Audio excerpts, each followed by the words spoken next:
Tessa needed to hurry, gather water, collect the last of her kindling, and return to her cottage before darkness fell. 3 months in these woods, and still the approaching winter terrified her. Each day grew shorter, colder, each night stretched longer. But then a sound carried over the rushing current of the river, so faint she nearly missed it beneath the water's constant murmur. She paused, water dripping from her fingers. There, again, a high frightened whimper. Tessa squinted against the fading light. Halfway across the swollen river, a fallen log had snagged against rocks, creating a small island in the churning water. Atop it, a dark shape trembled, a wolf pup, no bigger than a loaf of bread, its wet fur plastered to its tiny body. As she watched, the pup tried to stand, its paw slipping on the slick bark. It tumbled, nearly falling into the current before catching itself. Another weak cry echoed across the water. "Where is your mother?" Tessa whispered, scanning the opposite shore. The forest stood silent, no adult wolves in sight. Just the pup, alone, as the first fat raindrops began to fall. The sensible choice was clear: turn away, return to her shelter. She had barely enough food for herself. Winter would be merciless enough without another mouth to feed. The wolves of this forest were not her concern. Yet she remained frozen, watching as the pup's frightened eyes met hers across the water. The log shifted slightly. The current wouldn't keep it trapped forever. "Foolish girl," Tessa muttered to herself, already untying her boots. She set them carefully on the bank beside her water skin. The cloak followed, folded hastily to keep it dry. The shock of cold water against her skin forced the air from her lungs. The river, fed by mountain snowmelt, numbed her feet instantly, then her calves as she waded deeper. Her skirt billowed around her, suddenly heavy, fighting every step. "Stay," she called to the pup, as though it might understand. "Don't move." The stones beneath her feet grew slippery, the current stronger as she pushed forward. Halfway now, the water reached her waist, stealing her warmth, pulling at her like hungry hands. One wrong step and she'd join the pup in its predicament, or worse. The log shifted again. The pup whimpered louder, scrabbling with its paws. "Almost there," Tessa gasped, each breath sharp in her chest. 3 more steps. 2. Her fingers grazed rough bark, then closed around the log's edge. The pup cowered, showing tiny teeth. "I won't hurt you," she whispered. "Let me help." Something in her voice, or perhaps simple desperation, made the creature still as she reached out. Its body was shockingly light as she lifted it, a bundle of wet fur and trembling limbs. She cradled it against her chest, its rapid heartbeat pulsing against her own. The return journey felt twice as long, the current stronger, her legs leaden with cold. When her foot finally touched the muddy shore, relief flooded through her, quickly followed by the realization that the rain now fell in earnest. Tessa gathered her belongings with one arm, keeping the pup secure against her body with the other. Blood smeared her skin where its paw had been cut on something sharp. "You're safe," she murmured, wrapping her cloak around them both. "I have a fire waiting, food, not much, but enough to share." The pup nestled closer as she walked, seeking her warmth. For the first time in months, the weight of another living creature against her heart made Tessa's isolation feel less absolute. Lightning split the darkening sky, illuminating her path through the trees. In that brief flash, the forest around her seemed to stir, shadows moving in ways that couldn't be explained by wind alone. But when darkness fell again, there was only the sound of rain on leaves and the soft breath of the creature in her arms. Tessa quickened her pace, unaware that her simple act of mercy had been witnessed by eyes hidden among the ancient. Chapter 1. Morning light filtered through the cabin's single window, casting a warm glow across the rough-hewn floor. Tessa stirred the embers on the hearth with a stick, coaxing the dying fire back to life. A small pot of water hung from an iron hook, beginning to simmer. The wolf pup lay curled on her only blanket, watching her with those strange amber eyes. "You're looking better," she murmured, reaching for a pouch hanging from a nail on the wall. Inside was the last of her dried venison, precious food she'd been saving for harder days. She hesitated, then broke off a small piece. "I suppose we both need our strength." The pup's nose twitched. It rose shakily, testing its injured paw before limping toward her outstretched hand. "Careful now," she said, smiling despite herself as the pup sniffed her fingers. "I don't have much to spare." The cabin was hardly more than 4 walls and a roof, a hunter's shelter long abandoned before she'd stumbled upon it. She'd swept away years of dust and cobwebs, patched the leaking roof with branches and moss, and made it something approaching habitable.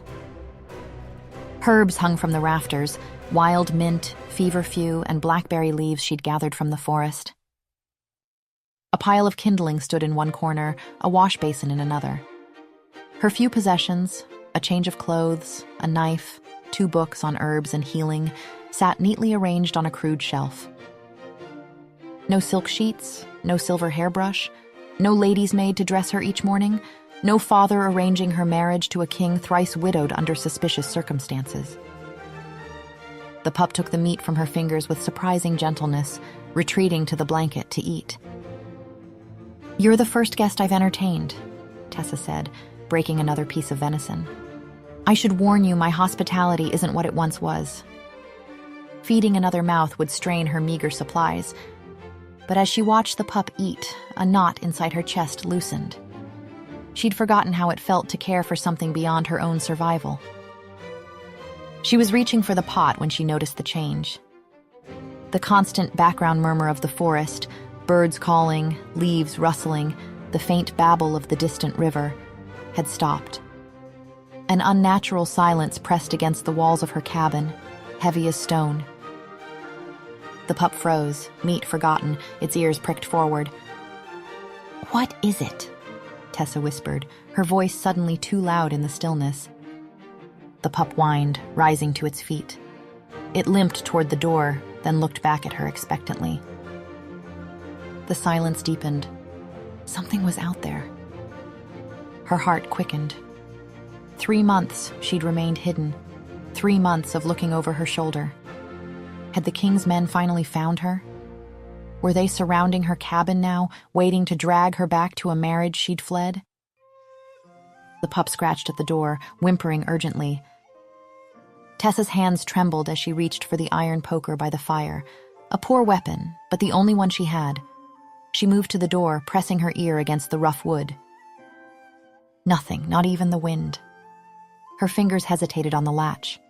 Every instinct screamed to bar the door, to hide, but she couldn't bear not knowing. Slowly, she pulled the door open a crack. A gasp escaped her lips.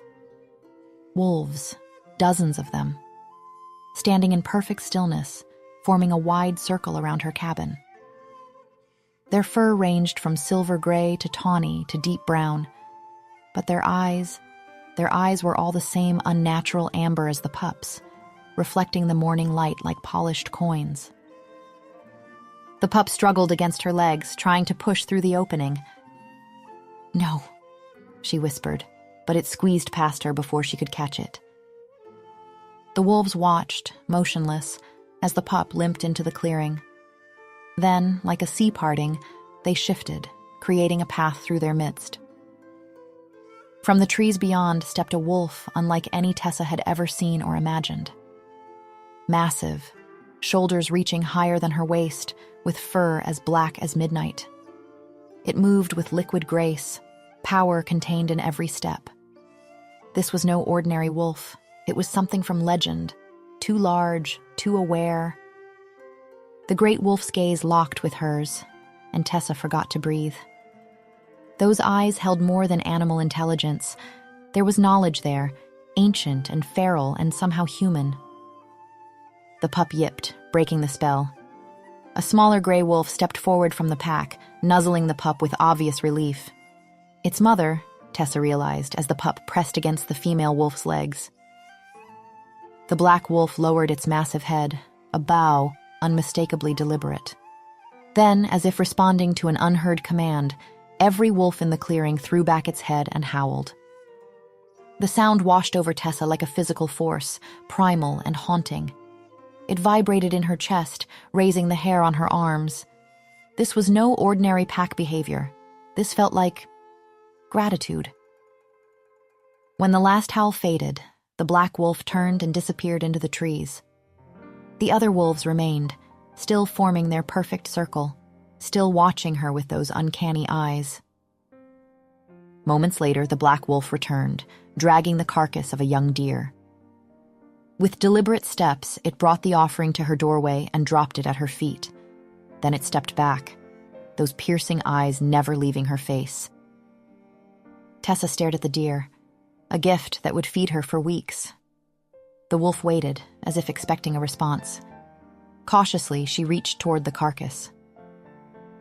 The wolf watched her movements, then did something impossible. It rose onto its hind legs. Tessa stumbled back, clutching the doorframe for support. The wolf's form rippled, like heat waves above Summerstone. Fur receded, limbs elongated, spine straightened. Bones shifted beneath skin with audible cracks. Where the wolf had stood, a man now rose to his full height. Tall, taller than any man she'd ever seen, with powerful shoulders and arms corded with muscle. His skin was bronzed as if burnished by years of sun, marked with old scars.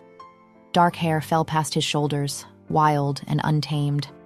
Around his neck hung a thin chain with something that caught the light. But it was his eyes that held her frozen, the same eyes that had stared at her from the wolf's face. Human in shape now, but still burning with that feral intelligence, that ancient awareness. The man who had been a wolf took a step toward her, head tilted slightly in curiosity. Tessa's mouth opened, but no sound emerged. The world tilted sideways. Darkness crept in from the edges of her vision, consuming the impossible sight before her. The last thing she saw before consciousness fled was his expression, not threatening, not angry, but wondering, as if she were the magical creature, not him. Chapter 2. Tessa woke with a jolt, her cheek pressed against the rough wooden floor. The blanket where the wolf pup had rested lay empty. "A dream," she whispered, pressing fingers to her temples. It was just a dream. Men didn't transform from wolves. Packs didn't surround cabins in perfect formation. Such things belonged in the fairy tales her nurse had whispered on winter nights, not in the waking world. Yet something nagged at her, a memory too vivid, too detailed to be conjured by sleep. Those eyes, burning with intelligence. The naked man standing where the wolf had been, regarding her with predatory intensity. Tessa rose unsteadily and moved to the door. Her hand hesitated on the latch, a flutter of fear in her chest.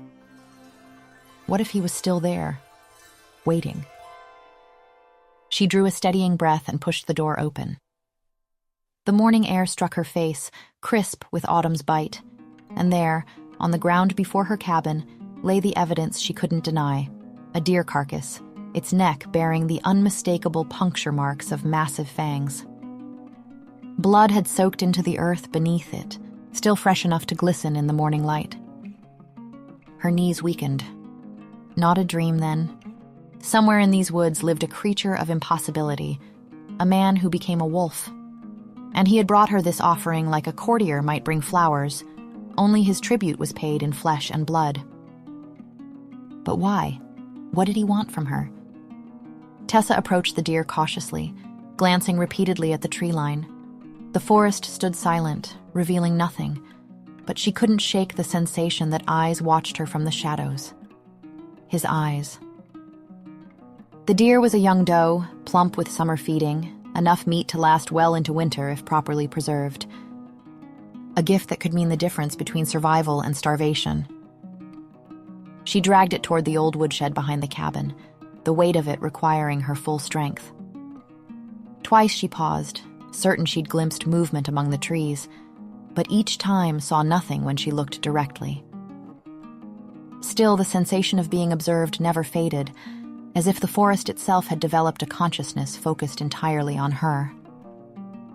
At her workbench, her hands moved automatically as her mind raced, cutting away the hide with practiced motions her father had insisted she learn. "No wonder you were so eager to sell me to a king with bloody hands," she muttered, slicing methodically. "You never saw me as more than meat yourself." The work was messy, but familiar. She hung strips to smoke over a small fire, packed others in the precious salt she'd discovered in the cabin's root cellar. By midday, her arms ached and blood stained her sleeves, but satisfaction warmed her chest. She would survive the winter now, regardless of what price the wolfman might eventually demand. As she washed blood from her hands in a basin, the sensation intensified, a prickling awareness between her shoulder blades, raising the fine hairs on her neck. Not just watching now, but closer. She turned sharply, water dripping from her fingertips. The forest's edge revealed nothing, yet the feeling remained so powerful she could almost taste it, the focused attention of a hunter, measuring her every movement. "Is someone there?" she called, immediately regretting the words. If the king's men were watching, she'd just revealed herself. If it was the wolf, well, what did one say to a wolf who walked as a man and brought you gifts of slaughtered prey? Silence answered her, but not emptiness.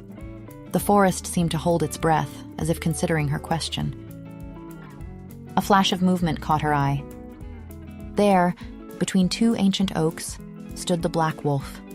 His eyes, golden as harvest moons, watched her with an intensity that felt almost like physical touch. Tessa's heart thundered in her chest. Those jaws could crush her throat before she took a single step in flight. Yet something deeper than fear kept her rooted: curiosity, wonder. Slowly, feeling foolish even as she did it, Tessa raised her hand in greeting. The wolf made no response to the human gesture. His gaze remained fixed, traveling from her face down the length of her body and back again, measuring her in some way she couldn't comprehend, or perhaps in a way she understood all too well. For a long moment, they stood locked in silent acknowledgement.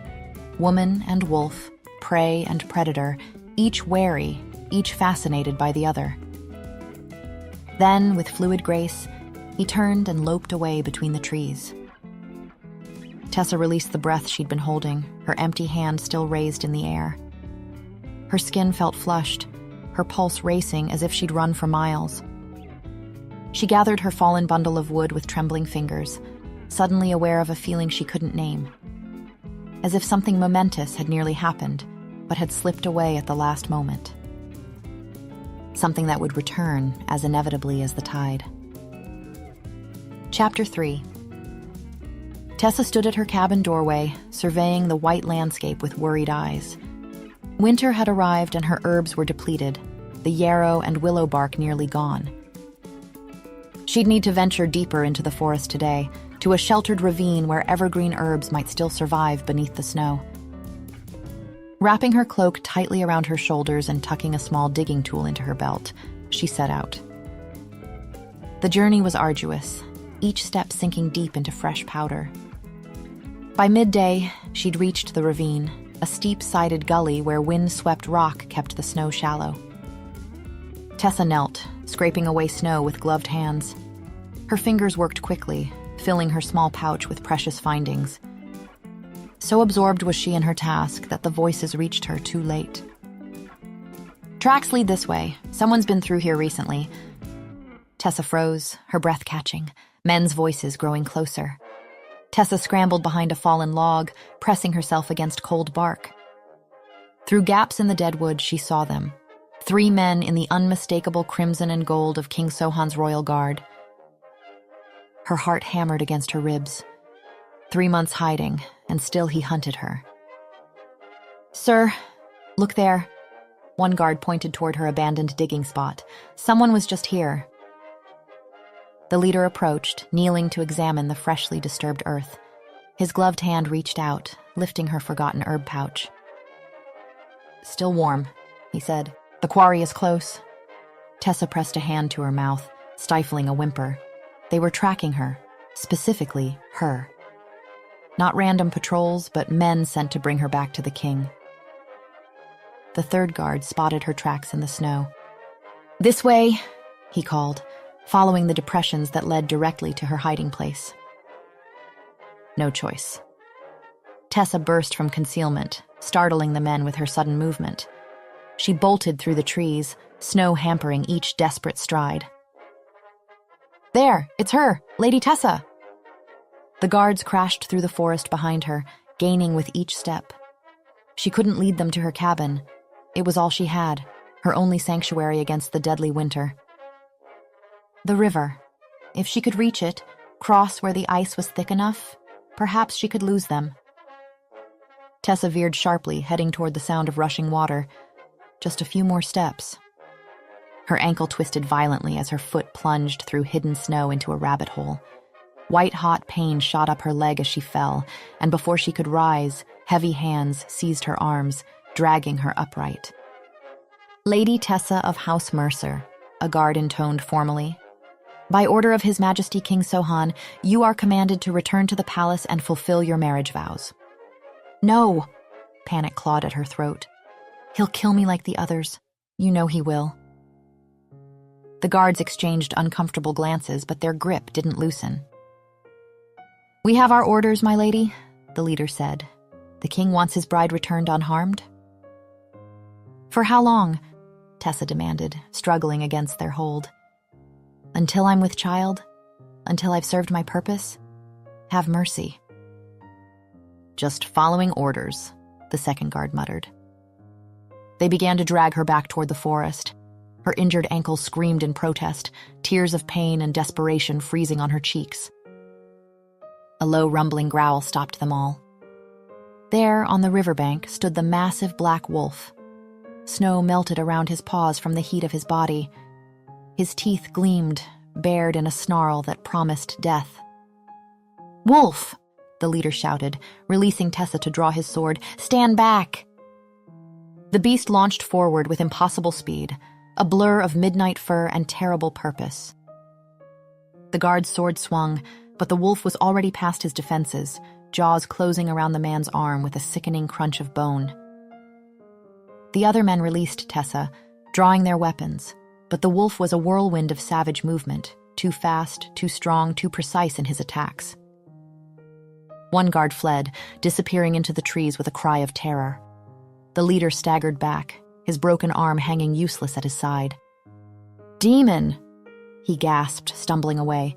"We will return with silver and fire!" Then they were gone, leaving only trampled snow and drops of blood behind them.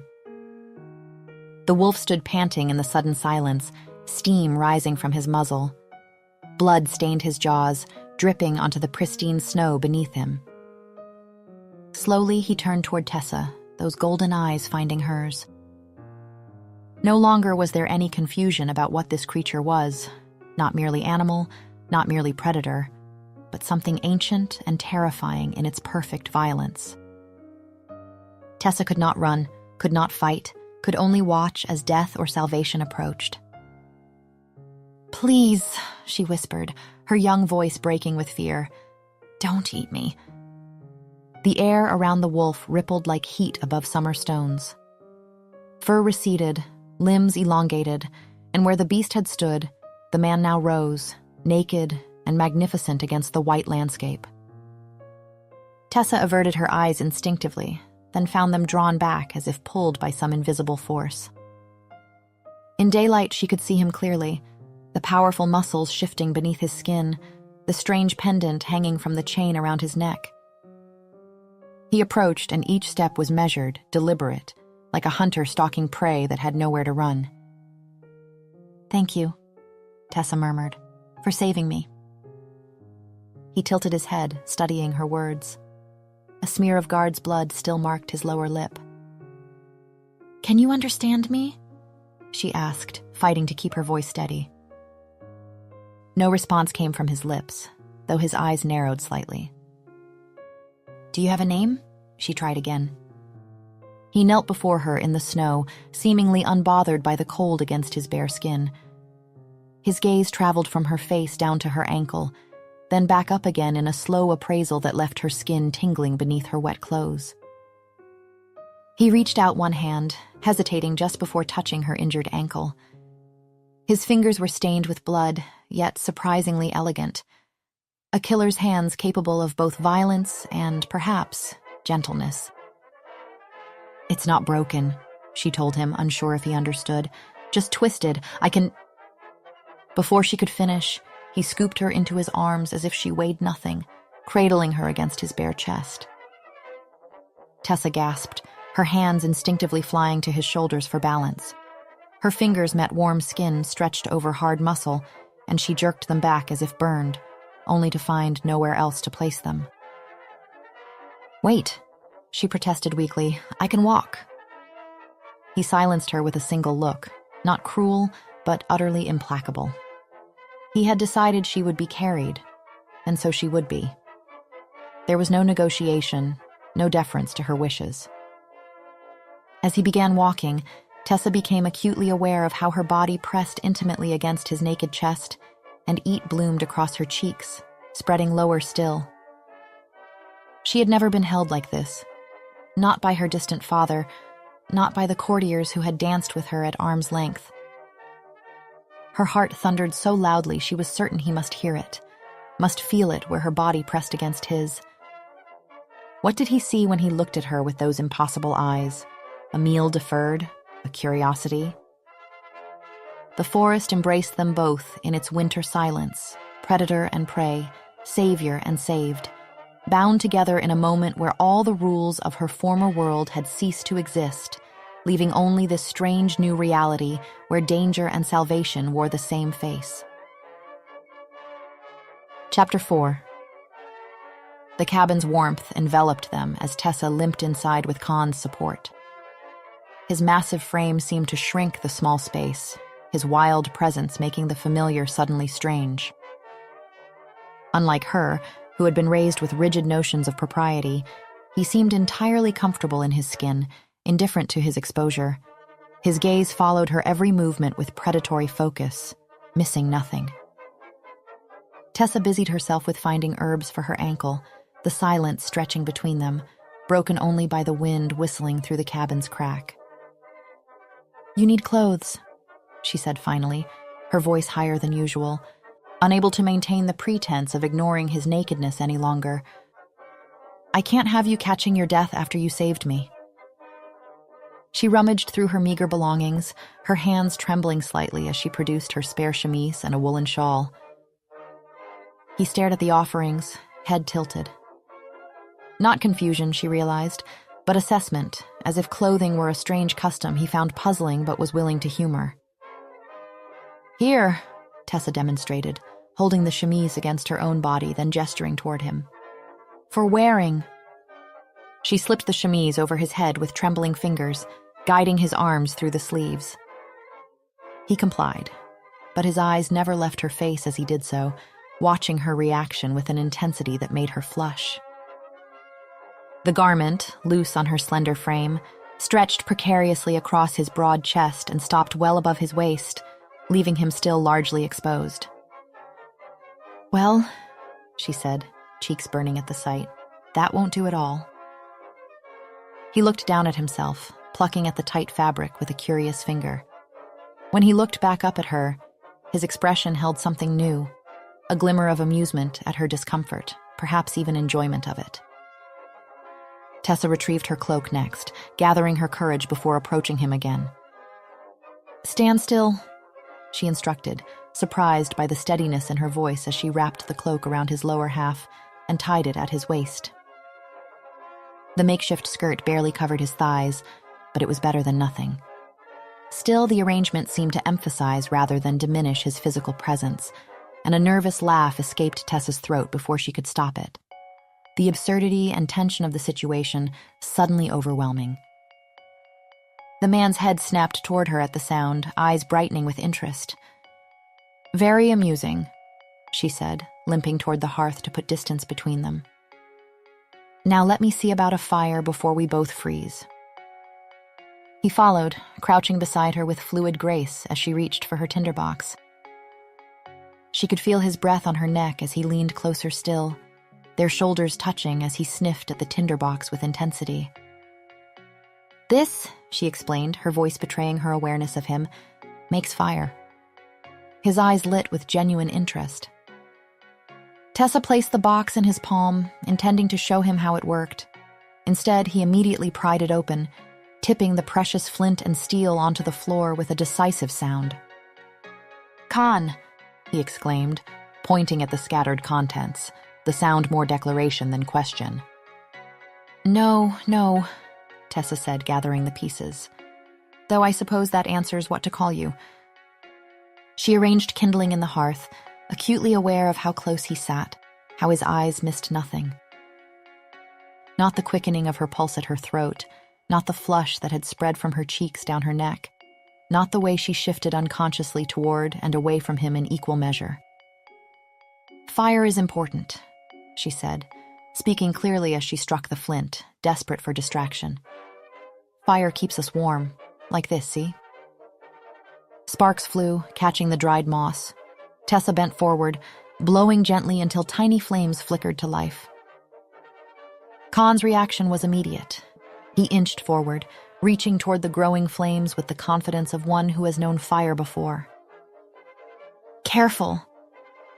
Tessa caught his wrist, instinct overriding her wariness of touching him. "It's hot. It will hurt you." Khan went utterly still, his attention shifting completely from the fire to the point where they connected. Slowly, deliberately, he turned his hand until their palms met, fingers aligning. His dwarfed hers, calloused where hers were smooth, yet the connection felt dangerously right. His thumb brushed across her inner wrist, finding the rapid flutter of her pulse. Tessa's breath caught at the intimate touch. She pulled away as if burned. "Fire," she said, pointing to the dancing flames. "This is fire." Khan leaned forward, eyes reflecting the golden light. "And I'm Tessa," she encouraged, putting more space between them. She pointed to herself, retreating to the safety of formal introduction. "Tessa, Tessa." He watched her lips form the word, his gaze tracking the movement with an intensity that made her suddenly conscious of her mouth. "And you," she continued, pointing to him. "Khan." Instead of repeating his name, he reached out, his finger deliberately touching the tip of hers, then following her gesture to press against his own chest. "Yes," Tessa nodded. She tapped her own chest, keeping well back from him this time. "Tessa," then pointed to his. "Khan." His smile broadened. He pressed his palm to his chest, the movement drawing attention to the powerful muscles beneath the straining chemise. "Khan," he said clearly, then reached forward to touch not her shoulder, but the hollow of her throat where her pulse leapt visibly beneath his fingertip. "Tessa," he said. She froze at the contact, unable to retreat, unwilling to show fear. "Yes," she whispered, "that's right." His expression shifted from satisfaction to something hungrier. In the firelight, he looked entirely a man, a dangerously handsome one, with strong features and eyes that held depths of intelligence she'd only begun to glimpse. As he leaned closer, his finger still resting lightly against her throat, the light caught something gleaming against his chest. "What's this?" Tessa murmured, reaching toward it with genuine curiosity. Khan remained still, watching her fingers approach with the patience of a predator. She gently lifted the jewelry, a ring, and her breath hitched as recognition dawned. It bore the royal seal. Not just any royal seal, the very emblem that had adorned the marriage contract she'd fled, the symbol of King Sohan's house. How had this wild man come to possess such an item? Had he stolen it? Khan watched her face, registering her change in mood with keen perception. His hand covered hers where it held the ring, not restraining, but establishing connection. "Khan," she whispered, studying his features. "What's your story? Where did you come from?" He didn't answer, couldn't answer. His hand still covered hers, warm and sure, the ring caught between their fingers. Chapter 5. The days grew shorter as winter deepened, yet Tessa found herself watching the tree line with a mixture of anticipation and wariness each morning. Khan came with increasing regularity, emerging from the forest with silent grace. She noticed a pattern forming. At first, he had appeared mostly in wolf form, but now he chose his human shape more often, as if conscious of her reaction to him. Always he brought gifts. Not merely food for sustenance, but things that showed observation.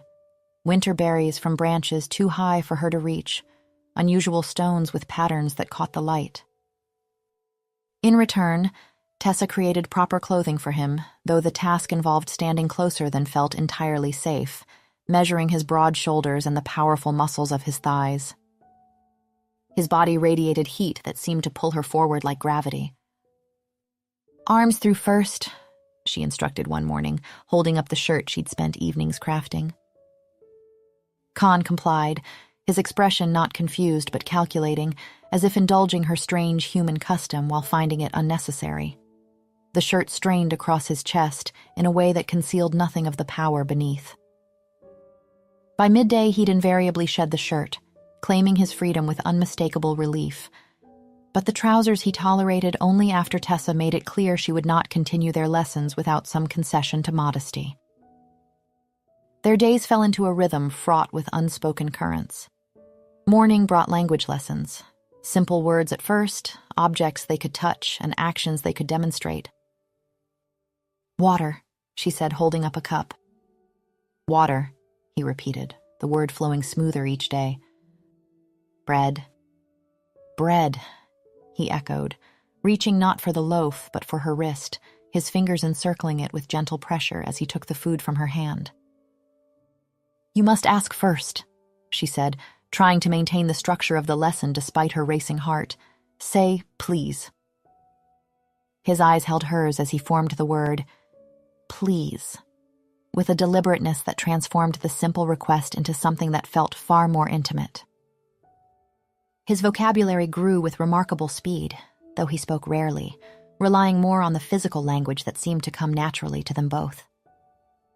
On a clear day when fresh snow had fallen, Khan arrived with unexpected companions. The wolf pack emerged from the trees behind him, arranging themselves in a loose semicircle at the edge of the clearing. While the wolf pup Tessa had rescued, which she called Asher, often joined them, providing a welcome buffer when the intensity between them grew too charged, she had yet to see the whole pack again. "You've brought your family," she said softly. Khan nodded, something possessive in the glance he cast between her and the wolves. "Pack," he said simply, then looked at her with unmistakable meaning. The message in his eyes was clear. They were his, and so was she. Asher darted forward from behind her, reuniting with the smaller gray wolf Tessa recognized as his mother. The female wolf nuzzled him, then looked toward Tessa with what seemed like acknowledgement. Emboldened, Tessa approached the gathered wolves slowly. "They cannot understand," Khan said, his speech improving daily. "Not like Khan." "They're just normal wolves," Tessa realized aloud. "You're different." Something flickered in his expression, knowledge or memory perhaps, but he simply nodded. "Different," he agreed, though the way he said it held no confusion or question. He demonstrated how the pack communicated, showing hunting formations in the snow, how they signaled danger, expressed dominance and submission. His movements flowed with assured power, reminding her that beneath his attempt at human behavior lurked something wild and dangerous. He wasn't pretending to be a wolf in human form. He was both creatures at once, perfectly integrated. "You were raised by them?" she asked. He nodded, eyes tracking the playing wolves. "Always pack," he said. As winter's grip tightened, they spent more evenings by the fire, Tessa reading aloud from her few books while Khan listened. His appearance remained wild, hair growing longer, beard thickening, until one evening Tessa could stand it no more. "Let me help you," she said, retrieving her small knife and a bowl of water. "Sit." Khan settled before the fire, his posture relaxed yet alert, like a predator at rest. She knelt behind him, acutely aware of his stillness, not passive, but watchful, allowing her approach to his vulnerable neck only through choice and trust. With careful movements, she began trimming his dark hair, her fingers sliding through the surprisingly soft strands. Unlike the rest of him, his hair felt civilized, almost silken. "Keep still," she murmured, though the instruction was unnecessary.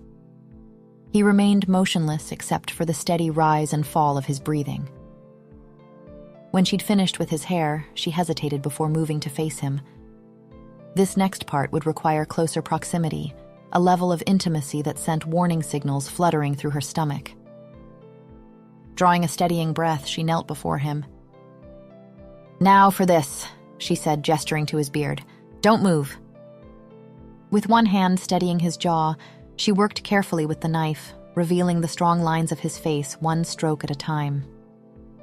The heat of his skin burned against her palm, and his eyes never left hers. As the last of the beard fell away, Khan's features emerged with startling clarity, the high cheekbones, the strong jaw, the sensual curve of his lips. He was beautiful in a fierce, untamed way that dried her mouth and quickened her pulse. "All done," Tessa whispered, her voice betraying her. Khan raised a hand to his smooth face, exploring the change with deliberate fingers. His eyes darkened as he watched her watching him, something primal and knowing in his gaze. Then, with slow purpose, he reached for her hand and drew her fingers to his face. He guided her touch along the contours she had revealed, the sharp angle of his jaw, the hollow of his cheek, the unexpected softness of his lower lip. Her fingertips tingled where they met his skin, and she watched, mesmerized, as his eyes half closed at her touch. For a suspended moment, they remained frozen in this shared exploration, the firelight dancing across their faces. Tessa couldn't remember when anyone had looked at her with such naked desire. Khan leaned forward, closing the distance between them until she could feel his breath mingling with her own. His head dipped lower, but instead of finding her lips as she half expected, half feared, he pressed his face to the curve where her neck met her shoulder. He breathed deeply, his nose tracing along her skin, one powerful hand curled around her waist. Tessa remained still, her pulse hammering beneath his attention. His hair brushed her chin, his warmth enveloping her like a physical thing seeking entry. For several heartbeats, she allowed the strange intimacy, a part of her responding to the ancient language his body spoke to hers. But when the softness of his mouth pressed higher to the pulse point at her throat, awareness crashed through her. "No," she gasped, pulling back. "We can't. This isn't proper." Khan straightened, his head tilting slightly, a small smile playing at the corner of his mouth, not mocking, but clearly amused by her protest. "Proper," he repeated, the word seeming foreign on his tongue. His eyes never left hers as he reached for her wrist, encircling it again with gentle but firm fingers. "Khan," she warned, though her voice held little conviction, "I am a lady of—" He silenced her with a single finger pressed softly against her lips, the gesture so unexpected it stole her words. His expression held neither apology nor confusion, for had no concept of the boundaries she'd been raised with. With deliberate slowness, he turned her wrist upward and pressed his lips to the sensitive skin where her pulse beat visibly. A small sound escaped Tessa's throat, halfway between protest and pleasure. Khan smiled against her skin, then raised his head, triumph clear in his eyes. He had proven his point without words. Her body spoke truths her lips denied. Mortified by her own response, Tessa snatched her wrist back. "You mustn't," she began, her voice unsteady. To her shock, Khan laughed, a fully human sound, rich and deep. Not the awkward imitation of earlier days, but genuine amusement at her conflicted state. The laugh transformed him further, making him seem less wolf, more man, yet somehow more dangerous for it. With surprising gentleness, he reached out to brush a strand of hair from her face, the gesture both tender and possessive. He rose to his feet with fluid grace, towering over her in the small cabin. "Late," he said, the single word carrying more meaning than his limited vocabulary should allow. Tessa nodded, grateful for the reprieve, yet strangely disappointed. "Yes," she whispered, "it's late. You should go." At the door he paused, looking back at her with an expression that needed no words to translate, a promise to return, a certainty that what had begun between them would continue. Not a question, but an inevitability. After he disappeared into the darkness, Tessa pressed trembling fingers to her wrist where his lips had touched, her skin still burning from the contact. 3 months ago, she had fled a king's palace in terror of what her wedding night might bring. Now, in a humble forest cabin, she found herself drawn to a man who was more wolf than courtier, one intent on claiming her willing surrender. And what terrified her most was not his determination, but how close she had already come to giving it. Chapter 6. 3 days had passed since Khan's lips had touched Tessa's wrist. 3 days since the heat in his eyes had promised what was to come. And for 3 days, he hadn't returned. The first morning without him, Tessa had felt relieved, a reprieve to gather her composure. By evening, relief had given way to curiosity. By the second day, curiosity had transformed to worry. Now, as the third morning dawned, Tessa paced her cabin, alternating between irritation and concern. "Why should I care where he's gone?" she muttered, aggressively stoking the fire. "He's a wild creature. He comes and goes as he pleases." Yet she found herself pausing at every sound, her eyes drawn repeatedly to the window. When had his daily visits become so essential? When had his absence become a physical ache? By midday, snow had begun falling heavily. Her food stores wouldn't last forever. With a decisive nod, Tessa reached for her cloak. "If the wolf won't bring food, then I'll find it myself." She had watched Khan track prey, had observed his hunting techniques. She was no helpless noble girl anymore. 3 months in the forest had hardened her. Tessa followed rabbit tracks in the fresh snow, moving silently as Khan had shown her, improvised snare in hand. The snap of a twig, not beneath her careful feet, but somewhere deeper in the forest, froze her in place. Men. She scrambled up a massive oak, pressing herself against the trunk as voices approached. 5 men in the king's colors emerged below, royal guards on patrol. Among them, she recognized the leader from her previous encounter, his arm splinted where Khan had broken it. Beside him walked an older man with graying beard, a crossbow strapped to his back. "I'm telling you, Draven," the leader insisted, "it wasn't a normal wolf. It was a demon, twice the size of any wolf I've seen, with eyes like burning gold." The gray-bearded man, Draven, adjusted his crossbow strap without comment. "Listen to Tyson," one of the younger guards laughed, still having nightmares about big bad wolves. "It broke my arm with one bite," Tyson snapped, "then transformed into a man before our eyes." The laughter died. The younger guards exchanged uneasy glances. "You hit your head when you fell," one suggested. "Believe what you want," Tyson muttered. "But old Draven knows I'm not lying, don't you?" The older guard's eyes scanned the forest. "I've hunted in these woods for 40 years. There are things here older than the kingdom."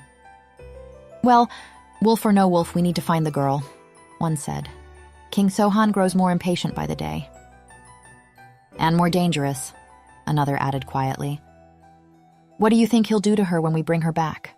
the youngest guard asked. Tyson shrugged.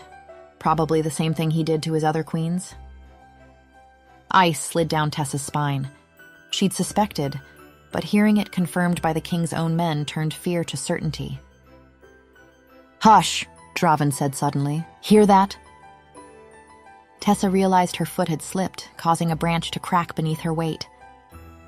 Draven moved around the tree and spotted her, their gazes locked before he called out, "Found something, boys." "Well, well," Tyson smiled unpleasantly. "Come down from there, princess."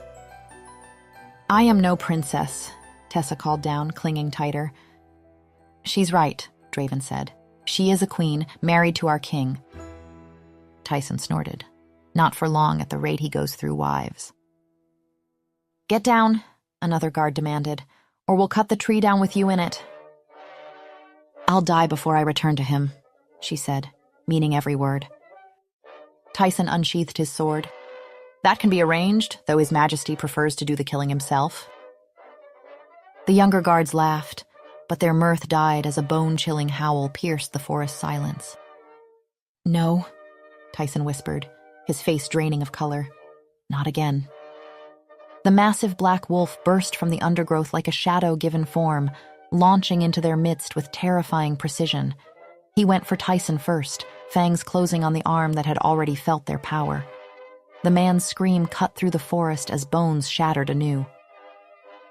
Tessa watched as Khan fought, not with blind rage, but with calculated strategy. 2 guards fled. A third lay moaning, leg mangled. Tyson had collapsed against a tree. Only Draven remained standing, crossbow aimed at the wolf's heart. Khan turned to face him, hackles raised, growling. So, Draven said softly, you survived after all. The wolf snarled, muscles bunching. Tessa saw it then, a knife concealed in Draven's other hand. Look out, she screamed. To her astonishment, Draven lowered both weapons and placed the knife on the snow. I spared you once, years ago, he said to the wolf. I'll spare you again today. But the king won't be so merciful. He hunts you still. Tessa began climbing down, desperate to reach Khan. Movement flashed. Tyson lurched forward, grabbing the discarded knife. Khan! Tessa screamed. The wolf turned too late. Tyson drove the blade deep into Khan's flank. A terrible sound tore from Khan's throat as he whirled, jaws closing around Tyson's neck. Blood stained the snow as Tyson collapsed. Khan staggered, a strange green substance visible on the blade embedded in his side. No, Tessa cried, dropping to the ground and running to him as his legs buckled beneath him. What's happening? She demanded, looking up at Draven with tears freezing on her cheeks. What was on that knife? Wolfsbane extract, Draven answered grimly. Poison, fatal to shifters. Shifters? Tessa repeated. Men who can turn into wolves, like him, like our first queen, his mother. Tessa's mind reeled. His mother was the queen? Before Draven could answer, Khan's form rippled.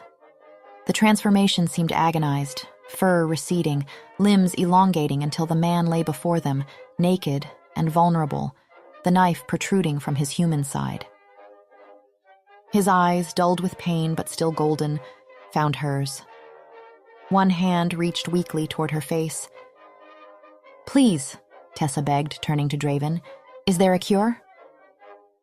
I don't know, he admitted. But his mother's people might. They carried Ka'an to her cabin, Draven's cloak wrapped around his body. Blood dripped steadily from his wound as they walked. The queen, Esther, came from the neighboring kingdom, Draven explained. She fell in love with King Sohan, who returned her affection, but she kept her wolf nature secret. And then? Tessa asked. She gave birth to a son with glowing golden eyes. The king accused her of witchcraft. In desperation, she revealed her true nature. The king was horrified, Draven continued once they'd settled Khan on the cot. Not just by the transformation, but by the legend that a shifter's bite is fatal to humans. His love turned to hatred, of her, of their child, of all shifters. So he planned to kill them both? He had poison created specifically to kill shifters.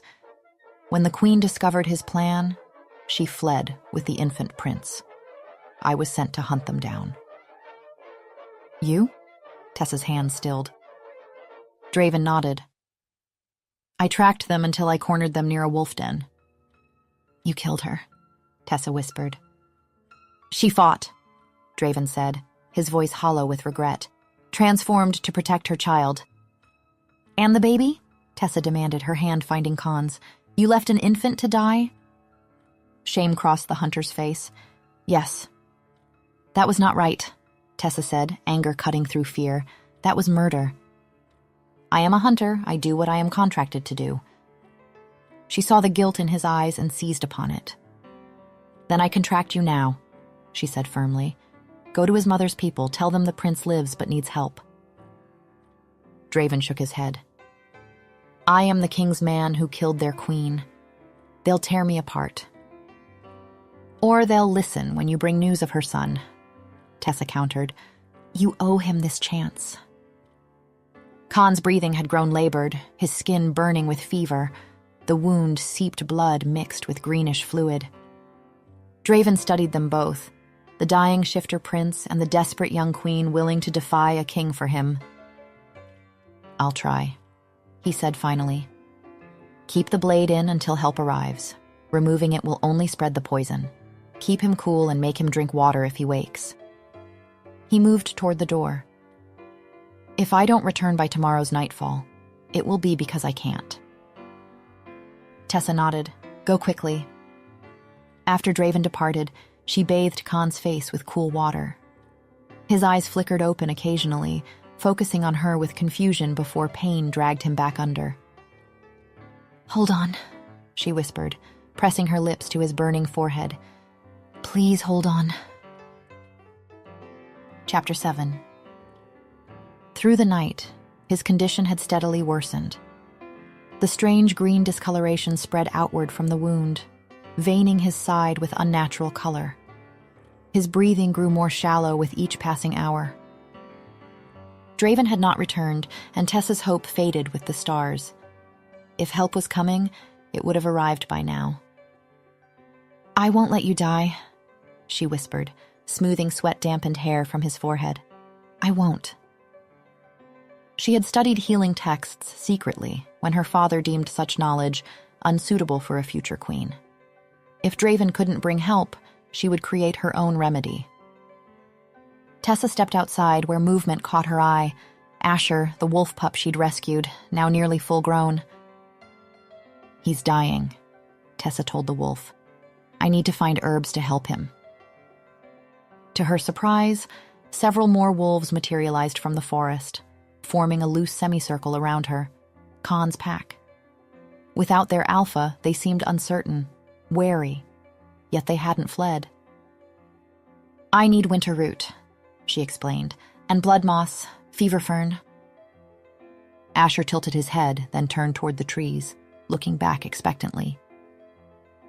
You'll help me? She whispered. The wolf started forward, pausing to ensure she followed.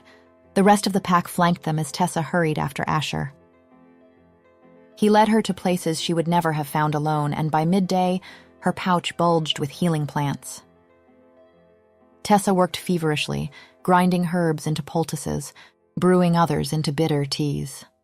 The knife remained in Khan's side, as Draven had instructed, but she packed healing pastes around it.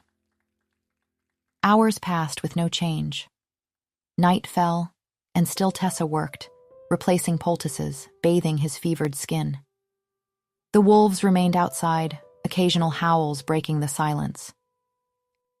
Near midnight, Khan's breathing faltered, then stopped altogether. Panic clawed at Tessa's throat. No, she sobbed, pressing her hands to his chest. Don't you dare leave me. She struck his sternum with her fist, once, twice, desperate to restart his heart. On the third blow, he gasped, a ragged intake of breath. His eyes flew open, golden and confused, before sliding shut again. But he breathed, he lived. By morning, his fever had broken. The green tendrils had receded, leaving only a faint discoloration around the wound. She'd done it. Against all odds, she'd saved him. After careful deliberation, Tessa finally removed the knife, applying fresh poultice immediately to the bleeding puncture. As the immediate danger passed, Tessa became acutely aware of other concerns. Khan lay mostly uncovered, only a thin sheet preserving his modesty. His powerful chest rose and fell with each breath, no longer labored, but deep and even. She needed to clean him again, to check the wound. Yet now, with death no longer hovering at her shoulder, she found herself suddenly shy, overly conscious of his nakedness beneath the sheet. With trembling hands, she dipped a cloth into clean water and began to bathe his face, his neck, his shoulders. She could no longer deny the way her pulse quickened when she touched him, the heat that pooled low in her belly when his skin met hers. She bit her lip, watching the steady rise and fall of his chest. What future could they possibly have? Once he recovered, once he learned the truth about his heritage, would he even want her? She was so lost in these spiraling thoughts that she didn't notice his eyes had opened until his hand closed gently around her wrist. Tessa. Her name on his lips startled her from her reverie. She looked down to find him watching her, those golden eyes clear and alert for the first time in days. "Khan," she whispered, throwing her arms around him, pressing her face against his neck. "You're awake. You're alive." His arms encircled her, one hand tangling in her hair, holding her against him with surprising strength. She felt his heart beating against her own, strong and steady. "You saved me," he said, his voice rough but his words clearer than she'd ever heard them. The day passed in quiet care, Tessa preparing broth, changing bandages. His recovery seemed almost miraculous. By evening, he could stand briefly, leaning heavily on her shoulder. As night fell, Tessa knew she could no longer delay the inevitable conversation. "Khan," she began, kneeling beside him. "We need to leave. The king, your father, will send more men. We're not safe here." "Your mother was a queen," Tessa continued urgently. "Your father is King Sohan, the same king I fled from, the same king who hunts us both." Understanding dawned in his eyes, pieces falling into place. His hand touched the royal crest that still hung around his neck. "Father killed mother." "Yes," she whispered. "And he'll kill us too if we stay. We have to go now. Find your mother's people." But Khan wasn't listening to her words. His eyes had darkened, focusing on her face, her lips, with an intensity that made her words falter and die. "Khan," she tried again, her voice less certain. "Did you hear what I said? We need to—" He silenced her with a finger pressed gently to her lips, then replaced his finger with his lips. The kiss caught her completely off guard. It was tentative for only a heartbeat before deepening into something raw and demanding. His hand slid into her hair, drawing her closer. "Wait," she gasped when they finally parted. "We can't. You're still healing, and we need to leave, and this isn't—" He kissed her again, more insistently. His hands found the laces of her dress, tugging with gentle but unmistakable intent. "Need you," he murmured, the simple declaration sending a shiver down her spine. The urgency in his voice, the naked desire in his eyes, broke through her last defenses. 3 days she had watched him fight for his life, had thought him lost to her forever. Now he was alive, warm, real beneath her hands, and suddenly her carefully constructed arguments about propriety and timing seemed meaningless. "We're not married," she said weakly, even as she allowed him to ease the dress from her shoulders. Khan's laugh was low and knowing. His eyes, gleaming gold in the firelight, held no concern for human customs or courtly rules. When his lips found her throat, Tessa's remaining resistance crumbled. Her hands moved of their own accord, exploring the contours of his chest, his shoulders. At the height of their passion, she finally admitted the truth she'd been denying for weeks. "I love you," she breathed against his skin. His answer was a growl of pure satisfaction, his arms tightening around her. No words. He needed none. His body, his eyes, his touch had already declared what he felt more clearly than any human language could express. Later, wrapped in blankets before the fire, Tessa found herself drifting toward sleep. The danger hadn't disappeared. They would need to leave soon. But for this moment, she allowed herself to simply exist in the circle of Khan's arms. She was nearly asleep when a sound outside the cabin jarred her awake, the soft crunch of footsteps in snow, too deliberate to be animal. Khan tensed beneath her, his body instantly alert. "The King's Guards," Tessa whispered, fear flooding back. Khan rose from the bed, moving to the window. Through the icy pane, the moonlight revealed a sight that stole her breath. Surrounding the cabin stood dozens of massive wolves with gleaming eyes that reflected the moonlight like lanterns. Among them walked tall figures that seemed to shift between wolf and human form. And there, approaching the cabin door, was Draven. Beside him walked a regal woman wrapped in furs, her eyes gleaming the same impossible gold as Khan's. Tessa's hand found Khan's as understanding dawned. The shifters had come, not the King's men, but something far more ancient and powerful. "Your people," she whispered. "They've found you." Epilogue. Tessa stood waiting at the edge of a small clearing, her cloak pulled tight against the lingering morning chill. Behind her, Draven conferred quietly with Rhea, Khan's aunt, and the leader of the Shifter clan who had come to claim their lost prince. "A hunting accident," Draven was saying, his weathered voice carrying on the breeze. "The king's runaway bride, tragically lost in the forest. I'll bring back evidence enough to convince him." Rhea nodded, evaluating the old hunter who had once been her people's enemy. "And what will you gain from this deception, Hunter?" she asked. "A conscience somewhat clearer," Draven answered simply. Tessa turned away, giving them privacy for their planning. Her attention focused instead on the edge of the forest, where Khan, in his wolf form, stood surrounded by his pack. The massive black wolf moved among his family, touching noses with each in turn, exchanging what she now understood were complex communications through scent and subtle body language. These were not the shifters who had come to claim their lost prince. These were the ordinary wolves who had raised him, protected him, taught him to survive in a world that would have destroyed him. They could not follow where he was going. Their territory, their lives, remained here in the forest that had sheltered them all. The sight brought unexpected tears to her eyes. Another farewell, another severance from the familiar. Rhea approached, standing beside Tessa as they watched the wolves' goodbye ritual. "He considers you his mate," the older woman said without preamble. "You understand what this means among our kind?" Tessa nodded, remembering the conversation from days earlier when the concept had been explained. Among shifters, mating was a bond formed through either fate or choice, and sealed through physical union. It was, in its way, both simpler and more profound than human marriage. "I understand," she said quietly. "But does he?"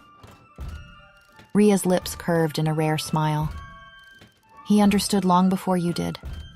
The wolf in him recognized you as his mate from the moment you saved that pup. For him, it is not a question or a choice.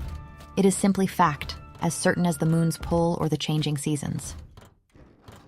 Rhea's expression softened slightly. "And you?" she added. "Do you feel the same certainty?" The question gave Tessa pause, not because she doubted her feelings, but because she wanted to honor its importance with a thoughtful answer. "In my world, marriages are arranged for advantage, not affection," she said finally. "I ran from such a marriage into the forest, hoping only for freedom. I never expected to find love there instead."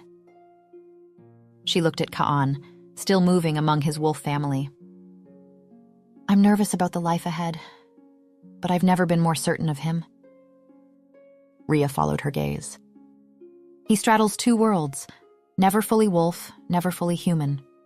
Now you will do the same," she said. "Yes," Tessa agreed, "but we'll do it together." The largest of the wolves, an aging female with silver threading her muzzle, approached Ka'an one final time. She pressed her head beneath his jaw in what Tessa had learned was a gesture of submission and respect. The rest of the pack followed, acknowledging their alpha one last time before he departed their territory forever. Only Asher, the wolf pup Tessa had rescued that fateful night, remained apart from the ritual. When the other wolves began to retreat into the forest, he stayed, watching Kaan with evident confusion. Kaan padded toward Tessa, his massive form fluid with power and grace. As he reached her side, his form rippled and shifted, fur receding, limbs elongating, until the man stood where the wolf had been.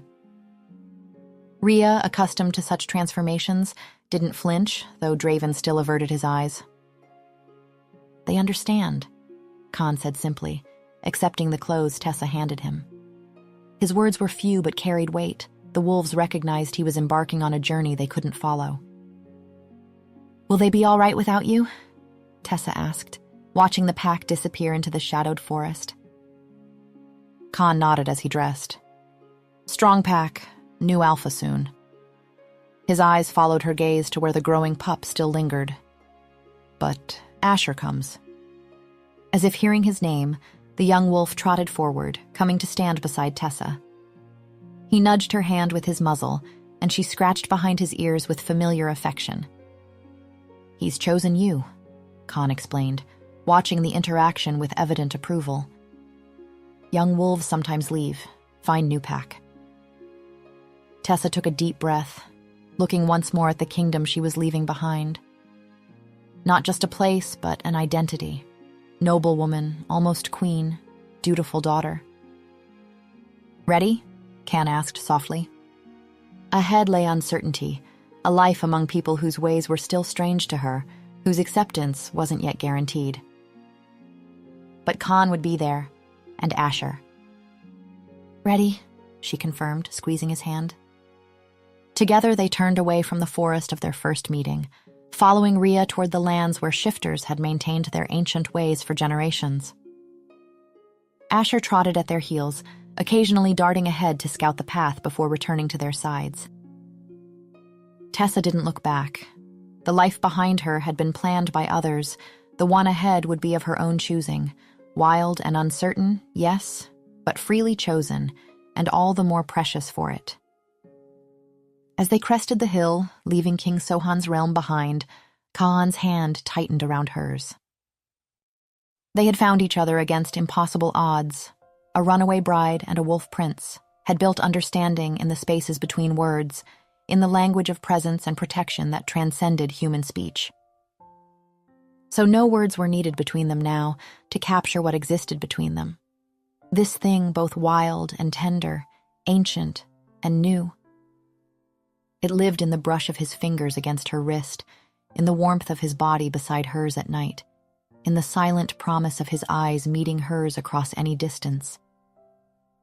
Whatever lay ahead, whatever new words they would learn, whatever challenges they would face, this wordless truth would remain, steady as the North Star guiding travelers home. Thank you for listening. I hope you enjoyed this story. Don't hesitate to leave a comment. I always love hearing your thoughts. And if you'd like more stories, you can find exclusive ones on my Patreon page. The link is in the description. See you soon for the next story.